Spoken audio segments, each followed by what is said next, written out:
Dentro das ruínas de Ranheim, a capital do Império Anter, monstros demoníacos estão devastando todo o reino. Embora os soldados pareçam formigas diante dessas criaturas formidáveis, eles continuam a lutar contra esses seres aterrorizantes de outro mundo. O conflito já ceifou a vida de 2 milhões de soldados e milhares de magos, com muitos outros ainda feridos.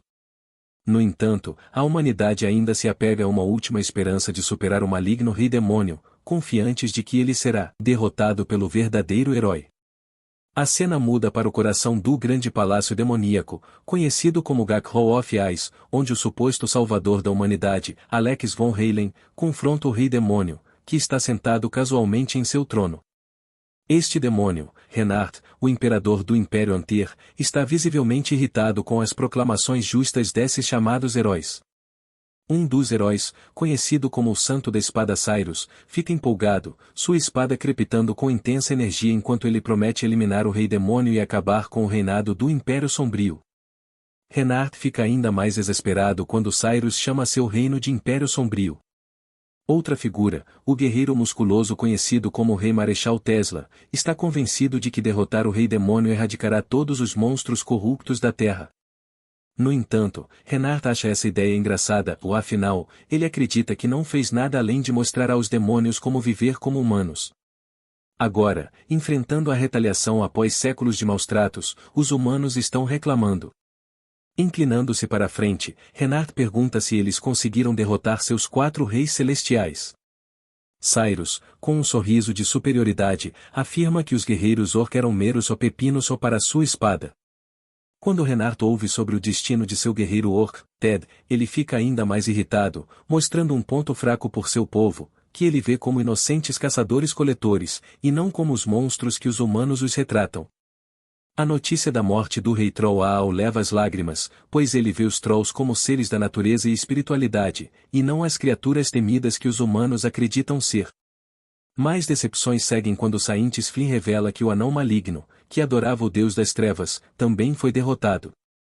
Renard está visivelmente desanimado, não apenas por causa da derrota, mas porque esses heróis veem qualquer um fora de seu panteão de 12 deuses como maligno.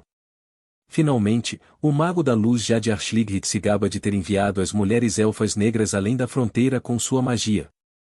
A menção da morte de uma elfa negra, uma criatura que Renard evidentemente se importa, desencadeia um surto de raiva. O grupo insiste que a elfa negra era uma demonia caída para o lado sombrio, mas Renard vê isso como uma suposição racista.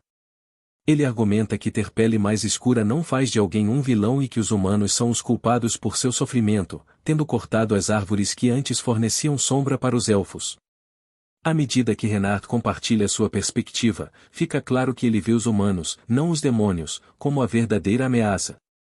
Os humanos oprimiram consistentemente outras espécies, transformando elfos em servos, anões em escravos e orcs em trabalhadores braçais. Os Trolls, talvez, tiveram o pior destino, sendo caçados por sua utilidade em poções. Renard, tendo vivido entre essas criaturas e aprendido seus modos, alcançou o mais alto nível de magia, algo que nenhum humano havia conseguido antes. Apesar de seus esforços para protegê-los, os humanos continuaram com seus ataques, forçando os demônios a se defenderem, eventualmente formando o que agora é o Império Anter. Renard nunca buscou a guerra, mas foi empurrado para o conflito para proteger seu povo. A história se intensifica à medida que Renard, agora visto como vilão, se prepara para enfrentar o herói. O herói corre em sua direção, mas o imenso poder de Renard é avassalador, lançando o herói ao chão com um único golpe. Apesar de sua força, Renard enfrenta outro oponente, o Guerreiro Ardente, conhecido por seu físico forte. Este guerreiro avança contra Renard, mas mesmo seus ataques poderosos se mostram ineficazes. Enquanto Renard tenta escapar, o guerreiro o alcança, e uma brutal confrontação se desenrola, deixando Renard ferido, mas ainda desafiador. O guerreiro, acreditando que Renard é o responsável por incitar a violência entre os monstros, decide acabar com ele de uma vez por todas. No entanto, Renard está resoluto, puxando um antigo artefato chamado Óleo do Tempo e Espaço. Este poderoso artefato tem a capacidade de desafiar as leis da natureza, potencialmente alterando a própria realidade. Enquanto ele o ativa, o guerreiro se lança sobre ele, tentando impedir o último lance de Renard. Querendo deixá-lo ativar o relic, isso se torna uma corrida contra o tempo, com Tesla vindo de um lado e Renard prestes a ativar seu dispositivo. Quando a bola está prestes a ser ativada, o gorila entra em cena. Assim que ele atinge a bola de fogo, ocorre uma explosão de luz intensa. Podemos ver os dois suspensos no ar e, no momento seguinte, eles são envolvidos por uma esfera de luz ofuscante. A cena então se desloca para um campo muito tranquilo, contraste completo com o caos que testemunhamos anteriormente. Vemos uma casa de madeira com a luz do sol entrando pela janela. Dentro, um homem está acordando lentamente, murmurando para si mesmo se ainda está vivo. Parece que a regressão temporal funcionou, mas o cara está confuso sobre onde e quando ele está. Além disso, ele não consegue lembrar se este lugar ou casa lhe soa familiar. De qualquer forma, ele se levanta sentindo a força e os músculos que possui, mas, apesar de seu físico musculoso, ele está meio enojado com todos esses músculos. Em sua mente, um mago deveria ser sobre magia, não sobre bíceps volumosos e cicatrizes. Em seu corpo antigo, ele não tinha problemas para atrair garotas elfas com sua aparência, mas agora ele está preocupado que não será tão atraente com este corpo musculoso. Mas o mais assustador de tudo é que seu rosto também mudou completamente, e a única razão que ele consegue pensar para isso é que ele falhou em realizar uma regressão correta no tempo e no espaço. Mas, quando ele se aprofunda, nota essas sobrancelhas grossas familiares e uma boca teimosa. A única coisa que lhe vem à mente é o indomável Rei Marechal Teson. Enquanto ele tenta entender a situação, o rangido da porta o interrompe, e entra um outro gigante tentando se espremer por uma porta comum. Com um sorriso tão largo quanto seu peito, ele diz ao nosso herói confuso que é hora de um treinamento hardcore do lado de fora. Mas o nosso rapaz fica perplexo ao ver este gigante que nunca viu antes e não consegue evitar soltar, com uma voz trêmula, uma pergunta sobre quem diabos é este homem. Ele quase tem um mini ataque cardíaco quando o grande homem se inclina ainda mais perto, dizendo-lhe para parar de brincar, mas nosso rapaz insiste que está falando sério, o que só irrita ainda mais o gigante. O monstro gigante lembra ao nosso herói que ele já fingiu amnésia 2 vezes antes para escapar do treinamento, e como ele não está com paciência para desculpas agora, simplesmente agarra a cabeça do rapaz como se estivesse pegando uma batata e começa a arrastá-lo para fora para seu treino programado. É então que Riefenhart percebe que este deve ser o lendário cara, o maior artista marcial de todos os tempos. Sim, ele é o antigo Rei Marechal Gerard. Acho que todos sabemos agora porque o dono anterior deste corpo usava aquele truque de amnésia. E depois de amarrar o pobre rapaz à árvore e tapar sua boca barulhenta, ele pega um bastão de bambu e decide iniciar o treinamento oficialmente. O pobre rapaz só pode se preparar para o seu destino. E, como você pode ter adivinhado, o grandão dá uma pancada bem no estômago do garoto, lágrimas escorrendo pelo rosto, veias saltadas por toda parte e saliva escapando de sua boca. Ele não tem ideia do que fez para merecer esse castigo. O mestre desencadeia uma enxurrada de golpes com o bastão em todo o corpo do nosso herói, que só pensa nas mulheres elfas que amava enquanto dá seus últimos suspiros. Parece que o mestre começou a entreter a ideia de que nosso herói talvez não esteja mentindo sobre a coisa da amnésia. Ele acha que, como a marca registrada de seu treinamento é basicamente idiota e excessiva, não seria surpreendente se qualquer treinando sofresse de perda de memória de curto prazo. Além disso, até ele mesmo perdeu a memória algumas vezes no passado. Mas não se preocupe, o velho tem tudo planejado. Ele está convencido de que alguns golpes a mais eventualmente farão nosso herói se sentir melhor. Mas tenho certeza de que este mago fraco realmente não está se sentindo tão bem. Enquanto dá sua surra, o velho também passa um pouco de sabedoria, dizendo que apenas humanos fracos dependem de armas em vez de força bruta. Eles inventam desculpas sobre seu físico fraco, mas, aos olhos deste velho, essas pessoas estão apenas inventando desculpas porque não conseguiram superar sua fraqueza. Os artistas marciais treinam duro para superar suas limitações físicas, enquanto o pobre rapaz está chorando como nunca. O mestre fica absolutamente maluco, determinado, enquanto insiste que quanto mais você bate em um ser humano, mais forte ele fica, como o aço. Mas, enquanto o garoto fica absolutamente irritado de ouvir a lógica estúpida do homem, esse gigante dá mais uma pancada brutal em seu rosto, reforçando sua tese de que nosso herói está definitivamente no caminho para se tornar aquele aço indomável. Ele continua batendo enquanto falando as mesmas bobagens, e tudo o que resta na mente do nosso pobre herói são os dias felizes do passado que ele passou nos braços de sua bela dama de orelhas pontudas. Quando o sol está quase se pondo, o corpo de Riefenhart está completamente quebrado, sua pele parecendo uma batata assada, e vapor saindo de seu corpo. Perguntando-se por que diabos ele ainda não morreu depois de tanto apanhar, ele se senta cercado por todos os bastões de bambu que estavam em seu corpo. De qualquer forma, ele agradece finalmente ao seu mestre por aquela surra antes de voltar. A noite finalmente desceu, e vemos uma banheira quente e fumegante cheia de água medicinal. Dentro, nosso herói está descansando bem após aquele dia agitado. Ele está surpreso ao se encontrar sentado em uma banheira de poção de cura. Ele já ouviu falar de rainhas que se banham em leite para ter uma pele bonita, mas isso é um nível totalmente diferente, especialmente considerando que uma garrafa desta coisa custa 10 moedas de prata e ele tem uma banheira inteira disso. Então ele pergunta seriamente ao velho o que está acontecendo com este banho medicinal, e o velho simplesmente responde que, depois de bastante martelamento, o aço precisa ser resfriado. Neste ponto, nosso rapaz começou a pensar que talvez este treinamento não seja completamente estúpido. Depois de treinar o dia todo até os ossos, ele está se recuperando rapidamente em vez de ficar doente, o que deixaria apenas um corpo robusto. Agora faz sentido porque sua coluna foi esmagada por um único golpe de palma do Rei Marechal em sua vida passada. Pelo menos ele tem certeza de que está de volta ao passado, mas ele está curioso sobre si mesmo nesta linha do tempo. Ele se pergunta se aquela versão de Reinhard ainda existe, o que também o deixa curioso para saber se duas almas podem existir no mesmo tempo e espaço.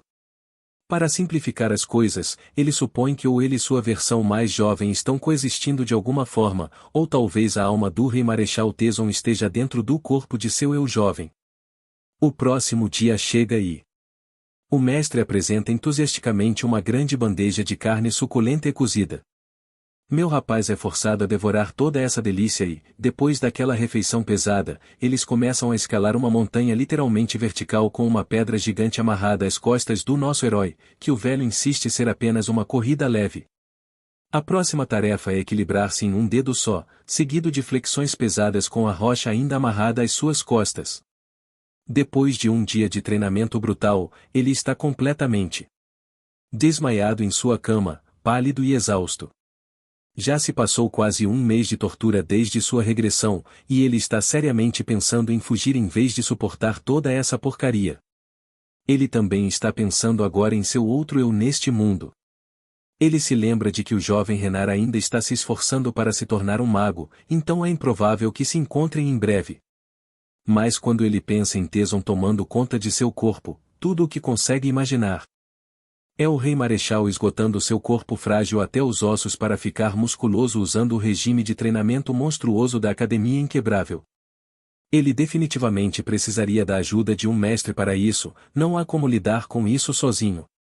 Mas se ele conseguisse, tem certeza de que viria atrás dele novamente. De qualquer forma, sua primeira ordem de negócios é sair desse lugar. Depois de escanear a área e não ver ninguém à vista, ele dispara, colocando toda a sua energia na corrida, apenas para ser confrontado por seu mestre, casualmente empoleirado no topo de uma rocha, bloqueando seu caminho. O velho lembra-lhe que é sua nona tentativa de fuga em um único mês, mas o garoto finalmente reúne coragem para falar, admitindo que não é o lendário Teson. Ele admite que é, na verdade, alguém que atende pelo nome de Renard, que é apenas um mago e não um pedaço de carne. O velho apenas ri, perguntando se eles estão tendo outra sessão de contação de histórias noturnas. Claro, nosso rapaz fica surpreso com essa resposta, e é então que seu mestre menciona que esta é também a terceira vez que ele tenta inventar alguma fantasia selvagem sobre si mesmo. Uma vez ele afirmou ter encontrado deuses, e outra vez jurou que era de um lugar chamado Muron. Com um leve tapinha na cabeça, o mestre o elogia por sua criatividade, dizendo-lhe para voltar para a cama. E assim, apesar de ter falhado desta vez, meu rapaz ainda está de alguma forma determinado a sair dessa situação. Prisão, mais um dia se inicia com mais uma tentativa fracassada de Renard de escapar, e no dia seguinte ele ainda não consegue nem ter uma pausa, seu mestre simplesmente o arrasta para fora do rio novamente, dizendo para ele melhorar. Finalmente, ele desiste da ideia de escapar e, justo quando está se sentindo miserável, o velho menciona que a Academia de Artes Marciais Inquebráveis existe há 130 anos, é claro que é natural que eles já tenham visto todos os truques do livro e nenhum discípulo jamais conseguiu enganar nenhum de seus mestres. As lágrimas sobem aos olhos do nosso herói enquanto ele aceita o fato de que está preso ali, assim, decide aguentar firme e completar seu tempo como discípulo. É assim que ele enfrentou a prisão do sofrimento com coragem e, de alguma forma, conseguiu passar 2 anos fazendo muitos sacrifícios ao longo do caminho até finalmente despertar sua aura. Parece que ficar lá por 2 anos não foi tão ruim afinal. Ele se sente bastante realizado ao conseguir tal feito enquanto ainda está na casa dos 20 anos, mas o velho apenas ri, dizendo que isso sempre fez parte do plano da Academia Inquebrável. Ele explica que o treinamento físico intenso já aumentou sua vitalidade e ajudou a manifestar sua aura, e com um brilho nos olhos, ele diz que é hora de passar para a próxima etapa. O rapaz então pergunta ansiosamente ao seu mestre sobre o próximo treinamento, imaginando se finalmente começará a aprender algumas artes marciais de verdade. Com um sorriso gigante, o colosso de um homem menciona que eles vão treinar juntos, e bem, tenho certeza de que essa era provavelmente a última coisa que nosso herói idiota queria ouvir. No entanto, mais 3 anos se passaram assim, e depois desses dias bem aproveitados, a cena corta para a região sul do vasto reino, nas profundezas do terreno acidentado das montanhas Lared. Lá, vemos uma cachoeira. E diante dela está nosso garoto musculoso. Ele começa a reunir energia em sua mão com sua técnica do chifre da calamidade. Uma vez totalmente carregado, ele toma sua posição e acerta a grande laje de pedra diante dele e embora quase demole a laje, fica claro que ainda tem muito trabalho a fazer. Aparentemente, a técnica do chifre da calamidade envolve canalizar toda a sua força para um ponto do corpo, criando uma aura concentrada que parece um chifre, daí o apelido. Apesar de fazer um grande buraco na rocha, ele menciona que ainda precisa aperfeiçoar sua técnica para alcançar a 4ª superposição. Você vê, o estágio final do chifre da calamidade tem 9 superposições, e um soco que envia 9 ondas pode supostamente até matar os deuses. O Teson que ele conheceu em sua vida passada tinha 7 superposições como seu limite, e até o mestre Gerard só conseguia realizar a 8ª. Como o velho desceu até a vila para pegar algumas coisas pela primeira vez, nosso garoto está determinado a aprender a 4ª superposição para obter permissão para descer a montanha por conta própria. Mesmo que ele pudesse ter fugido se tivesse a chance antes, agora que está decidido a ganhar um poder sério, ele se dedica à prática. Esta também é uma oportunidade rara para ele praticar sua magia, então ele usa um de seus feitiços, invocando uma bola roxa e lançando-a em direção a uma árvore próxima. Infelizmente, ela se dissipa ao impacto, deixando apenas algumas queimaduras leves. Parece que, apesar de saber usar magia, seu corpo não está permitindo que ele a domine completamente e está se recusando a acumular mana dentro dele. De repente, ele sente a presença de alguém que definitivamente não é humano. À medida que essa figura desconhecida dá um passo cauteloso à frente, fica evidente que é um orc magrelo. Ao encontrar o olhar de nosso herói, essa criatura intimidante o ameaça, pedindo para agir como se não o tivesse visto. Se valoriza sua pele. Como nosso rapaz estava acostumado a lidar com todos os tipos de criaturas em sua vida passada, ele deduz que o orc é jovem, provavelmente um fugitivo.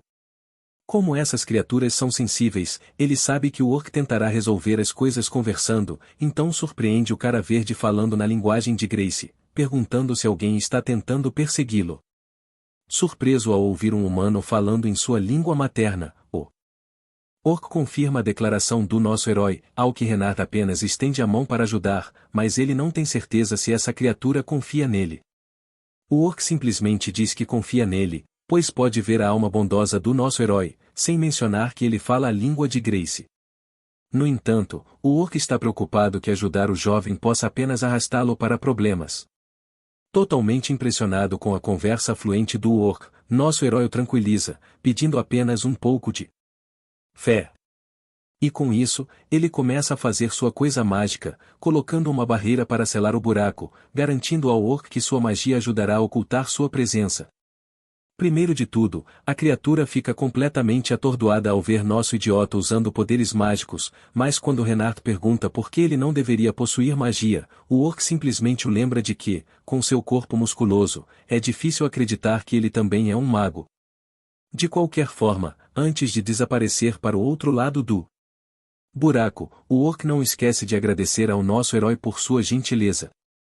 No momento certo, Renard ouve vozes se aproximando, um grupo de homens está descendo em direção ao nosso herói, parecendo bastante irritados à primeira vista. Eles se dirigem grosseiramente a Renard, perguntando se ele viu algum orc jovem por perto. Um deles até promete uma moeda de ouro por informações, embora seja bem claro que eles estão apenas blefando, já que não pretendem pagar nada, mas eles não vão conseguir nada tão facilmente. Já que nosso herói não pretende jogar junto com suas mentiras baratas. É quando um dos homens percebe as pegadas do orc e decide segui-las até o fim. Por outro lado, sentindo-se decepcionado consigo mesmo por lançar um feitiço tão medíocre que nem sequer apagou as pegadas, o idiota deixa claro que este é o seu território e que não permitirá que ninguém se aproxime.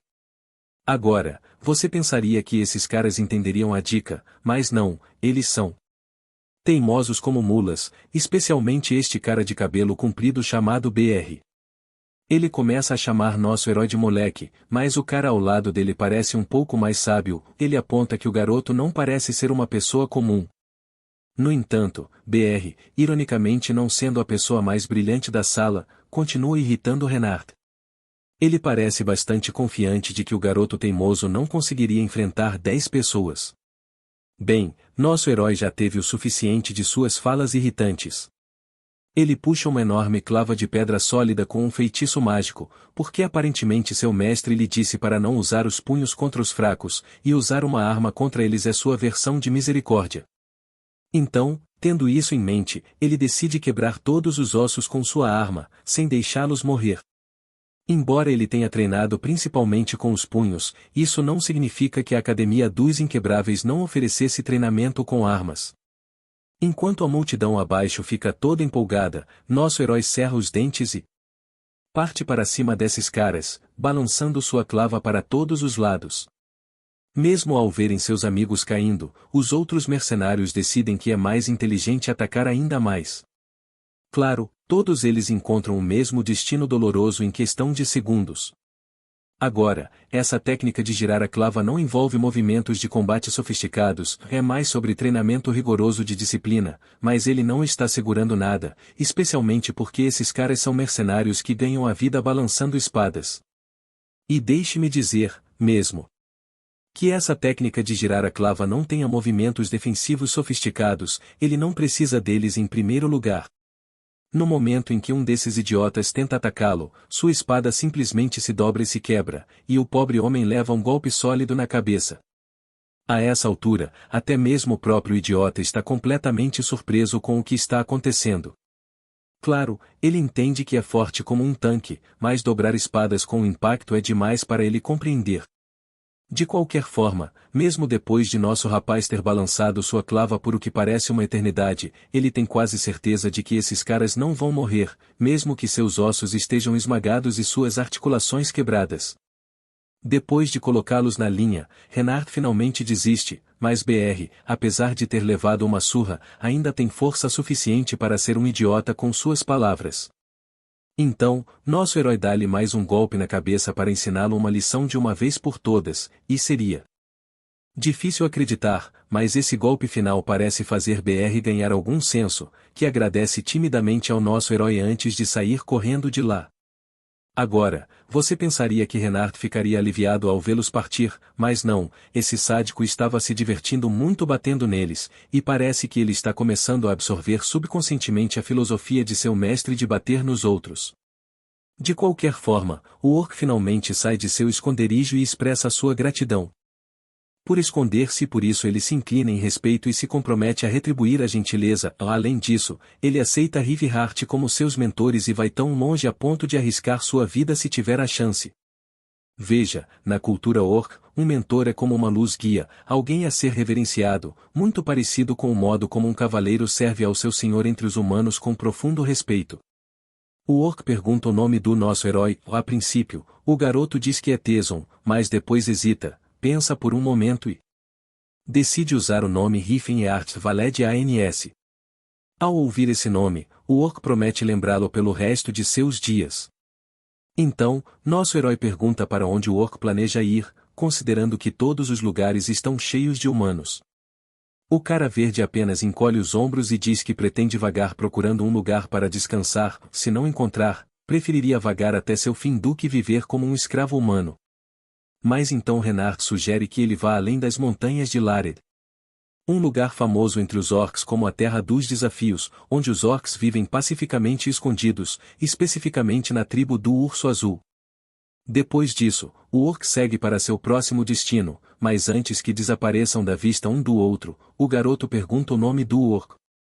Em resposta, o orc revela de longe que é filho de Croa, herdeiro do Machado de Lat, conhecido como TD. Ao ouvir esse nome familiar, a memória de Riffenheart se agita e ele percebe que esse cara é o mesmo TD que uma vez cresceu para se tornar um de seus 4 reis celestiais em sua vida passada. Nesse ponto, o idiota está se sentindo envergonhado. Se o verdadeiro Teson tivesse encontrado esse orc, provavelmente não teria estendido a mão para ajudá-lo. Agora ele teme que já possa ter alterado o futuro um pouco ajudando aquele cara, mas apesar de tudo isso, seu coração está todo aquecido ao reencontrar seu camarada. E não é só o TD que está fazendo seu coração chorar, mas ele também simplesmente não consegue esquecer os outros 3, Lutrol, o elfo e até aquele velho anão. Ele está morrendo de vontade de vê-los novamente. Eles eram seus amigos, sua família, tudo o que ele tinha. Depois desse encontro emocionante com seu amigo, mais meio ano passa e o inverno chega. A primeira coisa que vemos é o punho do mestre em chamas, com um poderoso golpe lançando uma rajada de fogo em direção ao nosso apavorado Riffenheart, que está dando tudo de si para bloquear com sua guarda espiral, mal conseguindo sair vivo. Ele é recebido com um joinha do velho, orgulhoso de seu discípulo por levar sua guarda espiral a novos patamares. Sentindo-se todo aquecido e tal sobre o quanto seu aluno progrediu, o velho não pode deixar de lembrar do tempo em que ele tentou esconder uma coisa no passado. E você acreditaria que já se passaram 10 anos de aprendizado desde que o velho levou nosso herói sob sua asa? Claro, o garoto ficou definitivamente mais forte, mas o mestre não pode deixar de notar que o cara ainda é tão franzino quanto era uma década atrás. Mas o garoto rapidamente se defende, apontando que já tem 190 centímetros de altura. No entanto, o velho apenas zomba, considerando esses números como nada mais do que números de novatos. Aparentemente, um membro da Academia Inquebrável deveria ter mais de 2 metros de altura. Pelo menos, os 3 reis marciais que vieram antes deles eram como gigantes em comparação ao nosso herói. Neste ponto, o velho está praticamente explodindo de determinação, e ele grita com nosso herói, perguntando se ele está estragando sua técnica de respiração. Ele está em cima dele como um falcão, mas o pobre Renard não pode deixar de se lembrar daquele cara do pulmão de tez que conheceu, que também tinha cerca de 2,3 metros de altura. Então, ele lembra seu mestre de que é apenas uma questão de constituição. Mas, ao espiarmos a mente desse bastardo, podemos ouvi-lo admitindo que, se usar a técnica de respiração agora, seu corpo se tornaria monstruoso, o que é a última coisa que ele gostaria que acontecesse com seu corpo. Mas, surpreendentemente, o mestre decide dar-lhe uma folga, contanto que ele seja mais robusto e poderoso, ele não se importa. Então, Khan decide liberar sua verdadeira força para provar a si mesmo. Ele desperta seu poder, pula no ar e volta balançando com seu chifre da calamidade. No momento em que atinge o chão com sua 4ª superposição, o caos irrompe, o chão treme, tudo fica um caos, deixando apenas devastação em seu rastro. E o tempo todo, o velho está apenas rindo como um maníaco, adorando cada momento de seu aluno causando destruição. Depois dessa exibição impressionante de poder, seu mestre lhe dá o sinal verde para aventurar-se fora e ver o mundo. Esse gesto inesperado pega o garoto totalmente desprevenido, mas o velho confirma mais uma vez, afirmando que o aprendizado terminou e Renhar agora é livre para viver como quiser. Ele é livre para escolher seu caminho, seja um de mal ou de bem. Este é o pequeno preço do treinamento que nosso herói suportou até agora, e ao ouvir isso, ele fica totalmente emocionado com as palavras de seu mestre. O velho então relembra o conselho que recebeu do terceiro rei marcial anos atrás. Primeiro, ele disse para acumular riqueza apenas através de trabalho árduo, não roubando. Em segundo lugar, ele deveria ficar ao lado dos injustamente tratados sempre que possível. E, por último, ele deve garantir a continuidade do legado marcial da Academia Inquebrável a qualquer custo. Para fazer isso, o mestre instrui Renhar a incutir os ensinamentos em um discípulo para transmiti-los. Enquanto o velho joga um saco de moedas, ele aconselha Renhar a levar o tempo que for necessário para encontrar um discípulo digno, pois talento puro é difícil de encontrar. Embora as 30 moedas de prata sejam suficientes para durar meio ano, Riefenhart fica pasmo ao ver que esse suposto velho rico, que afirmava ter uma mansão na capital, só conseguiu arranjar essa quantia miserável. De qualquer forma, ele entrega a nosso herói um mapa para um tesouro deixado na montanha Setliard.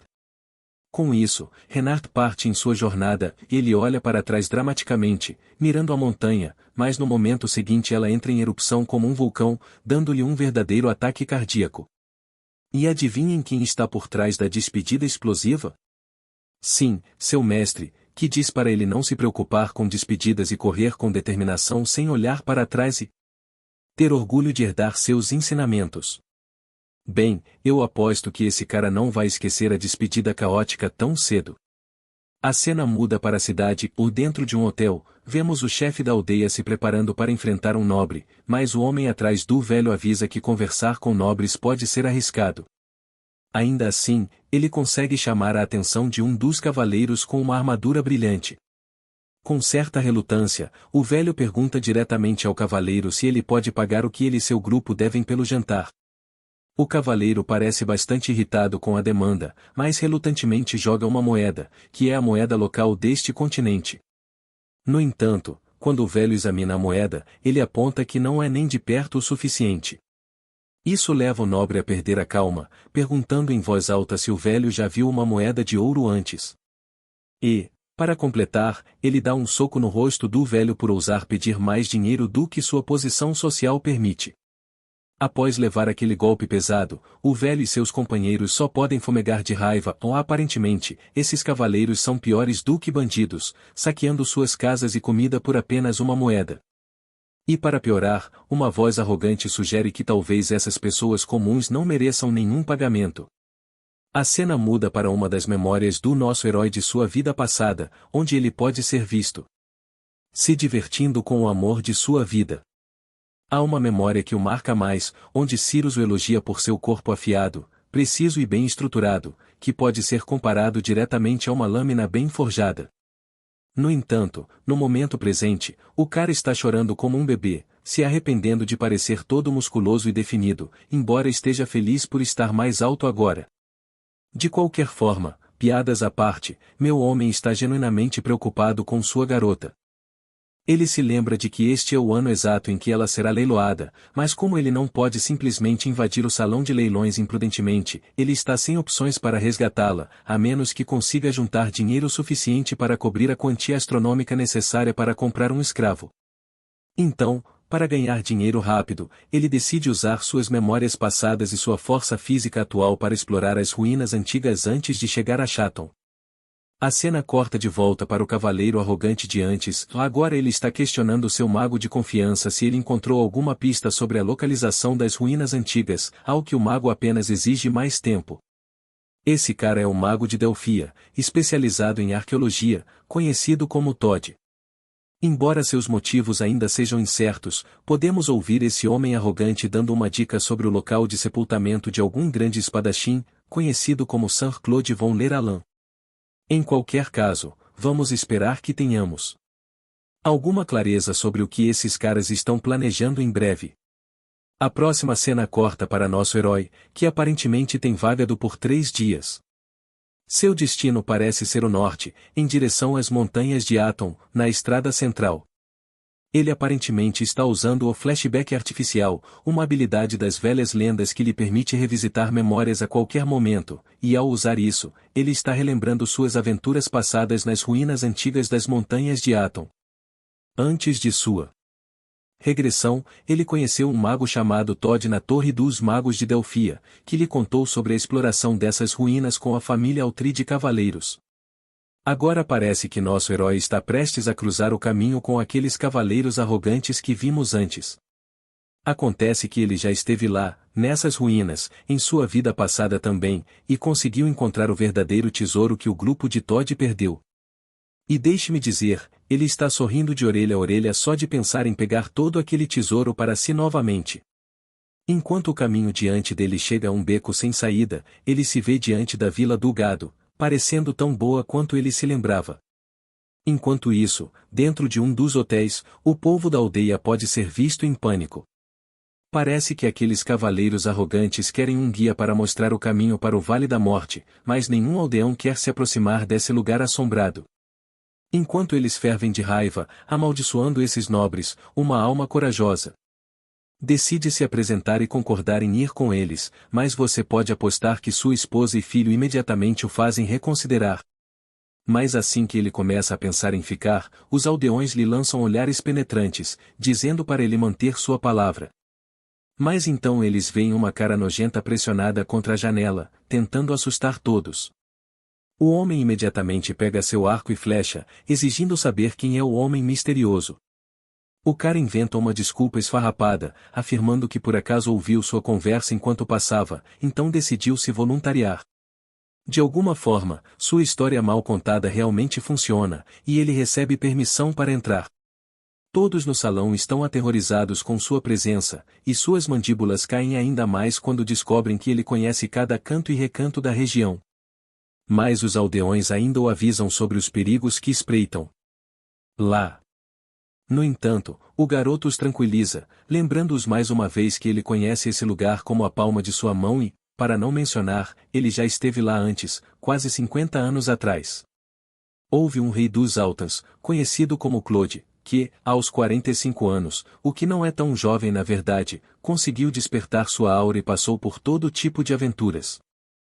Suas histórias heroicas se espalharam por todo o vasto reino, mas a fama muitas vezes alimenta a arrogância, e Claude aventurou-se nas Valley of Death com apenas um servo e acabou encontrando seu fim lá. O problema era que a espada demoníaca Alan, um símbolo da família Alan passado por gerações, foi perdida com ele, e os esforços para encontrar essa espada continuaram por mais de 50 anos. Enquanto nosso herói avança na busca com Stefan von Ranto-Alan em busca da espada perdida, ele não pode deixar de especular que este nobre pode ser apenas o neto do próprio Claude, considerando que eles pertencem à mesma família que a figura lendária que pereceu naquela masmorra. Quando o cara vê uma mulher elfa ficando confortável com seu mestre, não posso dizer com certeza se ele está sentindo ciúmes de sua camaradagem.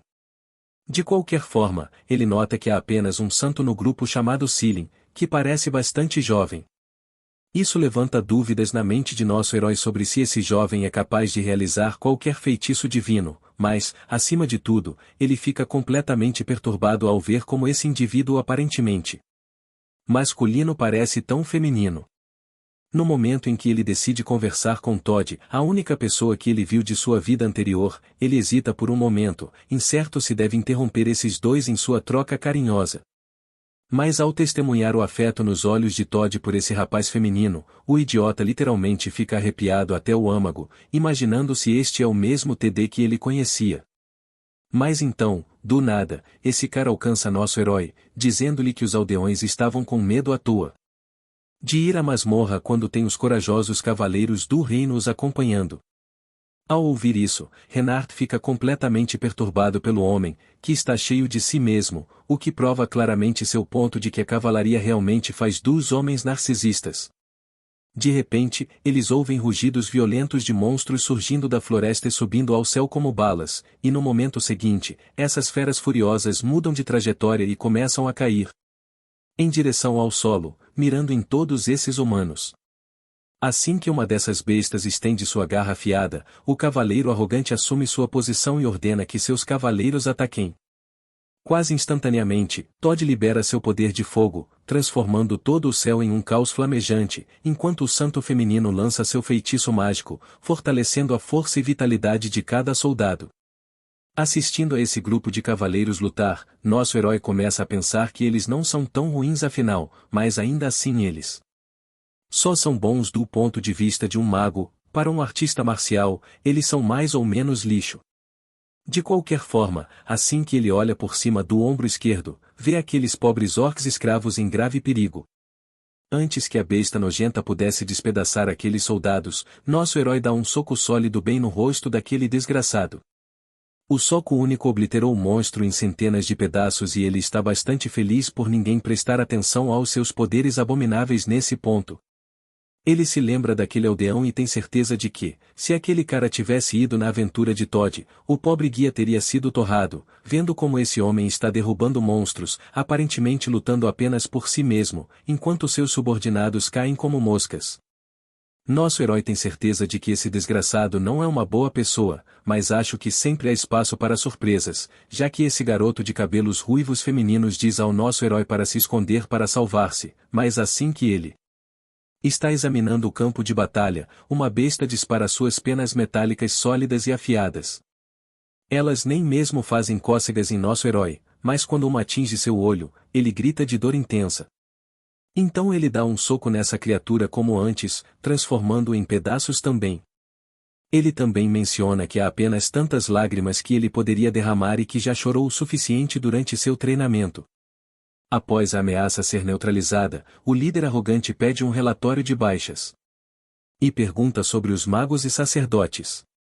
Todd assegura a ele que todos estão seguros. Em um canto, nosso herói resmunga sobre como essas pessoas não parecem interessadas em considerar sua própria segurança. De qualquer forma, o líder fica de pé e grita com determinação após vencer a batalha, e toda a sua equipe cai em linha com ele para saborear o momento de triunfo. Ele ordena que todos façam uma pausa antes de continuar a jornada. Nesse momento, nosso herói aproveita a chance para finalmente conversar com Todd. Depois de elogiá-lo por seus esforços na batalha, ele casualmente pergunta se ele é da Torre dos Magos de Delia, já que seu amigo está lá também. Todd fica animado ao ouvir o nome de seu amigo, então o garoto menciona o nome de seu amigo, que não é surpreendentemente Renard. Todd fica confuso, se perguntando por que um garoto como Renard seria amigo de um cara duro e rude como nosso herói, a menos que haja mais em seu relacionamento do que apenas amizade. De qualquer forma, o mago menciona que tem passado seus dias aprendendo magia, mas parece que isso não é o que nosso garoto queria saber. Então ele pergunta especificamente se algo estranho aconteceu com Renard nos últimos anos, ao que Todd simplesmente encolhe os ombros, dizendo que nada muito importante, exceto que a ponte nasal de Renard ainda é alta como sempre, e só de pensar nisso ele fica todo animado enquanto esse cara baba sobre o corpo original do nosso herói. Meu cara mal consegue conter sua raiva com o maxilar cerrado e veias saltando. Ele pergunta se a atitude de Rivhard US mudou de alguma forma, ao que o mago responde que não tem certeza, pois nunca foi muito próximo daquele garoto. De repente, o santo chama o garoto por trás, perguntando se ele precisa de algum suporte, mas ele responde que não e direciona sua atenção para aqueles orcs. Ele imediatamente começa a curá-los, mas assim que estava ajudando aquelas criaturas dóceis, um dos soldados interfere, dizendo-lhe que essas criaturas podem se curar apenas lambendo seus corpos, então ele não precisa gastar sua energia com elas. Mas, apesar do que os outros estão dizendo, o garoto feminino continua curando. Não demora muito para que nosso garoto perceba como ele é de bom coração, ao contrário desses outros humanos, que são os piores dos piores. E não podemos esquecer desse desgraçado que provavelmente é o pior dos canalhas. Ele realmente começou a irritar nosso herói com sua arrogância. De qualquer forma, assim como foi ordenado, ele começa a dar direções para o destino deles, mas enquanto faz isso, podemos ver claramente que esse cara está definitivamente tramando algo. E até o cara arrogante percebe seu comportamento suspeito. Depois de caminhar por cerca de 1 hora, todo o grupo parece balões desinflados após lutar contra lobos e outros monstros sem parar, enquanto o líder grita com toda a força de seus pulmões em frustração, instando implacavelmente seu esquadrão exausto a continuar avançando. Meu cara pode ser visto rindo como um diabo, intencionalmente levando-os por um caminho mais difícil. Veja, cavaleiros podem ser arrogantes e sacerdotes podem ser teimosos, mas magos são simplesmente de mente estreita e mesquinhos até o osso. E nosso herói é um mago até o núcleo. Quero dizer, pelo menos ele os colocou no caminho mais rápido possível e definitivamente não escolheu essa rota apenas para brincar com eles. Após lutas incessantes com monstros nas últimas horas, o líder do pelotão finalmente entende como este lugar levou Saint-Claude à morte.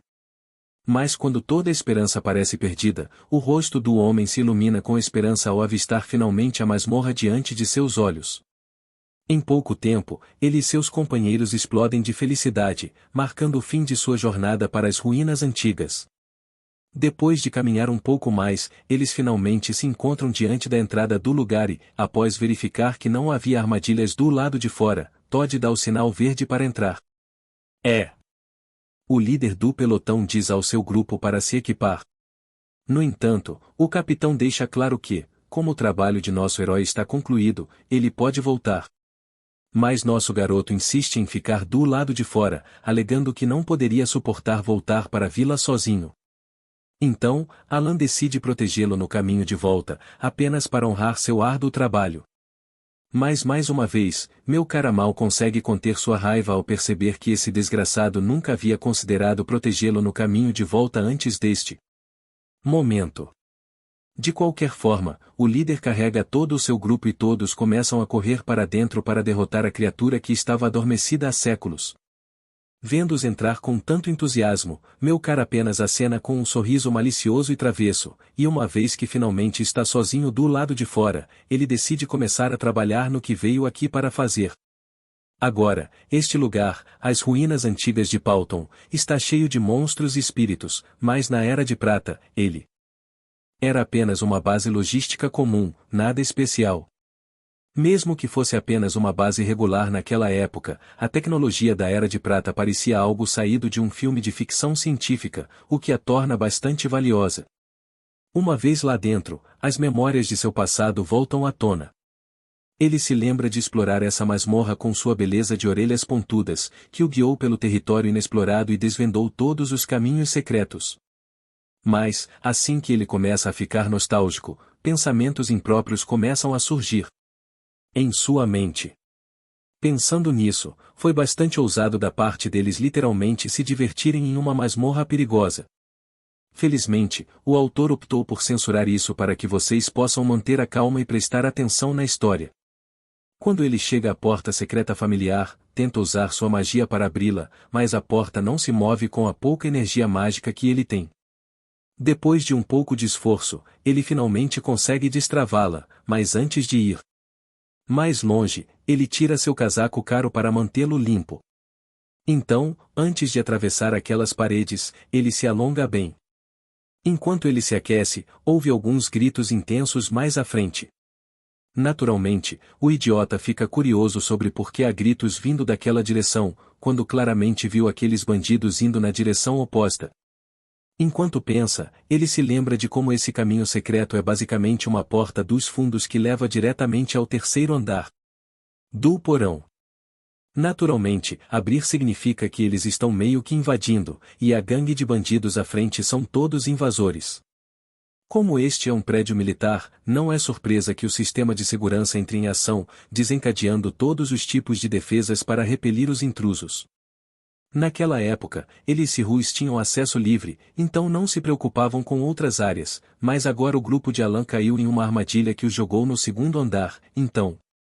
Sim, todo mundo está basicamente ferrado, e como você pode imaginar, os pobres soldados estão sendo dilacerados dentro daquela armadilha, enquanto o cavaleiro arrogante fica parado, congelado de horror, assistindo seus companheiros serem fatiados como pepinos. O chefão encarregado dessa terrível carnificina é nada menos que um gigante empunhando uma foice, erguendo-se acima deles com várias mãos segurando muitas lâminas, pronto para transformar aqueles soldados em carne moída. Está bastante claro para o líder do pelotão que eles não sairão vivos dessa enrascada, enquanto o garoto feminino atende os feridos como de costume. Todos parecem gratos por sua ajuda. No entanto, acaba que esse cara não é tão gentil ou de bom coração quanto pensávamos. Suas intenções se tornam claras quando ele murmura para si mesmo que manter os soldados vivos é a única maneira de sobreviver. Ele também agradece o duplo queixo por salvá-lo do colapso do piso mais cedo, mas o duplo queixo não está adoçando nada, mencionando que o perigo ainda não passou. E como se fosse o diabo falando, um monstro invade a festa pela porta principal, jogando os soldados de lado como se fossem pedrinhas. Eles não têm escolha a não ser se esquivar, já que esses monstros parecem saídos de pesadelos. O garoto feminino mais uma vez usa seu charme, incentivando os soldados com o que parece ser vontade e coragem, mas na realidade ele é mais como um mestre de marionetes puxando suas cordas para fazê-los lutar. Não se trata de bravura, mas de usar todos os recursos disponíveis, mesmo que isso signifique transformá-los em guerreiros sem mente. Enquanto os soldados avançam como berserker sem vontade própria, o duplo queixo fica impressionado com o nível de magia que o garoto teve que usar apenas para transformar aqueles soldados em berserkers. De qualquer forma, posso dizer que esses pobres caras estão prestes a enfrentar a morte. Por outro lado, esse cara extravagante chamado o duplo queixo exibe alguns movimentos sofisticados para apoiar os soldados com sua magia. Ele faz com que as espadas de aço flutuem no ar, deixando os monstros completamente indefesos. Enquanto isso, a cavaleira élfica também está lutando, provavelmente em nome de Alan. Não vou mentir, ela tem alguns movimentos sólidos, mas apesar de sua flexibilidade, um golpe quase quebra seus ossos, fazendo-a colidir com uma parede próxima. Depois desse único golpe, ela está uma bagunça ensanguentada e, apesar de estar em seus últimos suspiros, ela ainda pergunta ao seu mestre se foi útil. E, embora o cara que geralmente é arrogante e convencido, ele responde positivamente à sua pergunta, elogiando seus esforços. Ele também parece estar executando alguns movimentos sólidos, abatendo aqueles monstros e deixando apenas sangue a cada golpe que dá. Enquanto os outros reconhecem a força de seu mestre, não podem deixar de se sentir sobrecarregados pela ameaça iminente. Ainda assim, seu líder ruge com determinação, dizendo-lhes para não perderem a esperança, lembrando-lhes que até mesmo o grande cavaleiro Saint-Claude foi derrotado bem ali. Mas acho que essas palavras encorajadoras estão prestes a se tornar inúteis, já que ninguém vai aguentar as chamas caindo do céu.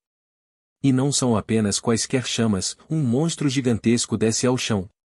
Esse cão de fogo literalmente parece algo saído do inferno.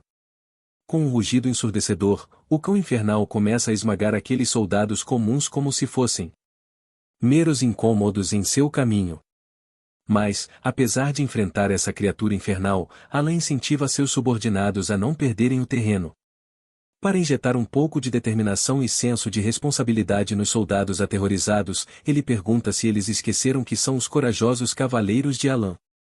Mas sejamos realistas aqui, essa baboseira motivacional não vai adiantar nada contra um monstro do tamanho de um avião, trazendo o inferno à existência com cada golpe flamejante.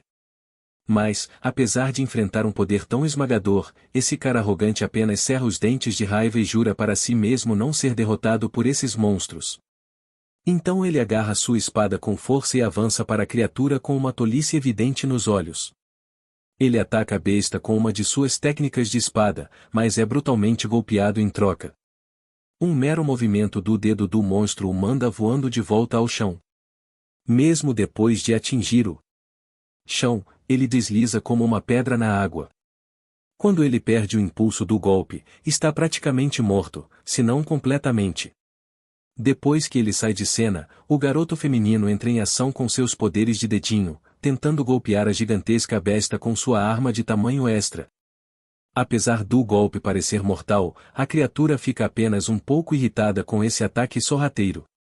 O olhar ameaçador literalmente faz o garoto feminino suar profusamente, suas mãos tremendo de puro terror. Não. Surpreendentemente, a besta irritada se lança contra o garoto ruivo, mas, no momento em que ele se prepara para o ataque, alguém entra em cena e golpeia a criatura bem no rosto super desenvolvido. Esse único golpe é suficiente para mandar o monstro voando. Quando o garoto levanta a cabeça novamente, vê músculos saltados e um homem que parece nada menos do que confiável e heróico. Assim que ele se prepara para enfrentar a criatura, fica totalmente surpreso por um momento porque a besta não parece estar retaliando. E, como se vê, bastou um soco para despedaçar aquela criatura. Agora ele não tem dúvidas sobre o motivo pelo qual sentiu a mão da morte quando recebeu apenas um golpe de Teson naquela época. De qualquer forma, ele dá uma olhada ao seu redor, apenas para ver todos desmaiados. Mas antes de encarar essas criaturas mortas-vivas, ele decide mover os soldados para o lado para evitar que eles se machuquem ainda mais. Oh! Garoto de duplo queixo está absolutamente perplexo ao ver a força de nosso herói.